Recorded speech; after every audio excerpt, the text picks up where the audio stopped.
Children watching at home, we've got a big surprise for you, so don't go away. So without further ado, let's get this party started. Here to perform Carol of the Bells is the Brooklyn Tabernacle Choir.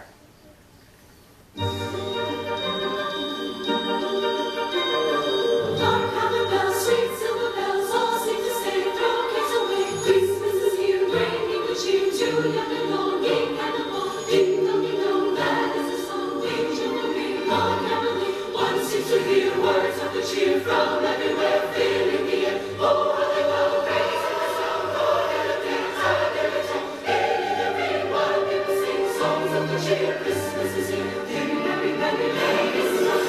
Merry, merry, merry Christmas. Young on the sun, long on the land. Dear children, song to everyone. Long on the bells, sweet silver bells, all seem to say, from years away. Christmas is here, bringing the cheer to young and old.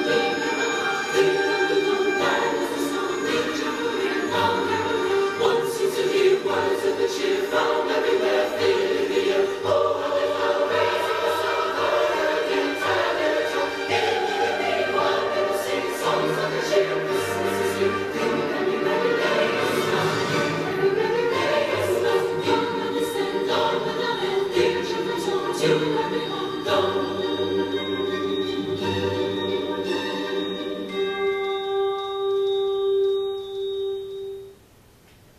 Wow. Fantastic. Unbelievable. Carol Cymbala, ladies and gentlemen, the Brooklyn Tabernacle Choir. Fantastic.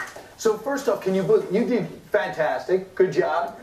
You especially. Yes. The one in the red. But Carol, in particular, can you believe how far this group has come since 1970? You started with 9, right? Started with 9 people, and it grew to 300. We couldn't bring everybody with us today, but we have 300 in the choir, and it's amazing. And what's amazing about this group, from all walks of life, this choir must be so special to you. It is so special because it's so diverse. We have people from every country practically represented, so we're, you know, I think heaven's going to be like that. I think everybody from every country will be in heaven, and it's just wonderful to work with all of these people. And I love this. You say talent is easy to come by, but not to those who want to glorify Christ. What do you mean?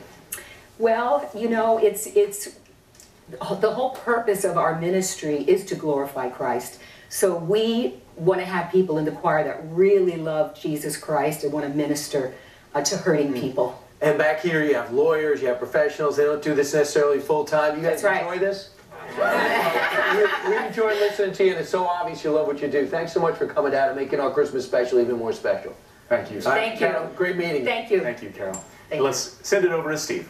Thank you, Brian and Clayton. You know, it's easy to find yourself consumed by the stuff, you know, the gifts and the food and the whirlwind of activities surrounding Christmas. But it's always important to remember the true meaning of this very special day. And right now, joining us is the Archbishop of New York, Timothy Cardinal Dolan. Stephen, a blessed Christmas to you and to all of Fox. Good to be with you. Merry Christmas. We invited you here tonight to give us the Christmas message. Sure, sure. You know what? It's all about a baby. Now, a lot of people listening now know the transformation a baby can make in your life. A baby, the arrival of a baby, literally changes one's identity. Everything. Man becomes a father, a woman becomes a mother. The center of your life is on that baby, focused on that baby. That's what God the Father intended when he sent his son, Jesus Christ, as a baby, all right? That when you think about it, Steve, a baby that, is at the center of history. Everything in history is dated from the birth of that baby, before Christ and after Christ. And that baby is intended to be the center of our lives. That's the Christmas message. And as the arrival of a new baby is almost an affirmation from God that life, that family is meant to go on, that's what God the Father says when he sends us his only begotten Son, that holy infant of Bethlehem, Jesus. Sure. Babies also, you know, they've got their whole lives ahead of them. Even though we're at the end of the year, it's a start of something new. And Christmas always, you know, we as Catholics, we start the year with the first Sunday of Advent, the 4 weeks preparing for Christmas. So Christmas always does bring renewal, right? A renewal of hope and promise. Christmas morning, I can remember Steve looking at my mom and dad. My dad worked hard, we didn't have much, but I can remember my mom and dad just with a sense of peace and joy and contentment, looking at their 5 kids, and it just gives hope. You know the story of how date-wise, well, Christmas, the birth of the Son, S-O-N, comes very near to the rebirth of the Son, S-U-N. When the sun is at its lowest and begins to be reborn, with the winter solstice, sure. That's when we celebrate the birth of the Son of God. Right. And that means winter doesn't have the last word. Spring and summer do. The sun continues. Light conquers darkness. Life conquers death. That's the meaning of Christmas. That's lovely. How, when you watch television, you see all the commercials about, you know, get this stuff for everybody in your family. You got to have a lot of stuff. Stuff is good. Yes. But at the same time, it's not the stuff in here. It's not the substance. I kind of like some of the stuff too. I like turkey stuffing too, by the way. But anyway, so there's a lot of good stuff out there, and sometimes I'm tempted to get down with all this flurry of buying and consumerism. But I think, you know what? These people out shopping, 99% of them are buying stuff to give to others. So that sharing, that generosity, that giving, their hearts that's in the part right of the place, Christmas spirit too. But we do, and this is where our buddy Pope Francis comes in. He reminds us that the real temptation of this getting and buying and hoarding and accumulating is that we begin to equate our worth, our value, on what we got, on what we can buy, on what we accumulate. And he says, no, we can't do that, because our real worth, our value, our importance comes from who we are. You mentioned Pope Francis.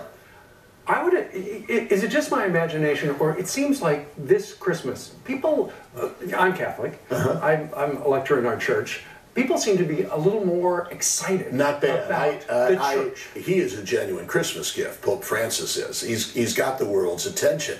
I can't walk down these beautiful streets of New York without people stopping me and saying, "Hey, you did a good job and elected Francis. We love him." They'll be quick to say, "I'm not even a Catholic. I'm not even a believer, but I like this guy." Right. There's a sincerity. There's a warmth. There's a tenderness. There's a simplicity to him that has really captured the world. He is a Christmas gift. He is indeed. And your presence on our special. I hope so, Stephen. Now listen, and you know the day after Christmas? The Feast of St. Stephen, right? Happy Feast Day, a day in advance. Well, thank you very much. You should get presents on December 26th as well. See, the day after Christmas, my wife was going to have me take some stuff back to Bloomingdale's. Well, stop by St. Patrick's. I would. Thank you very much. Thank you, Stephen. A blessed Christmas. Merry Christmas to you. Elizabeth, over to you. Well, looking at these pictures, it is hard to believe that the driver of the car made it out.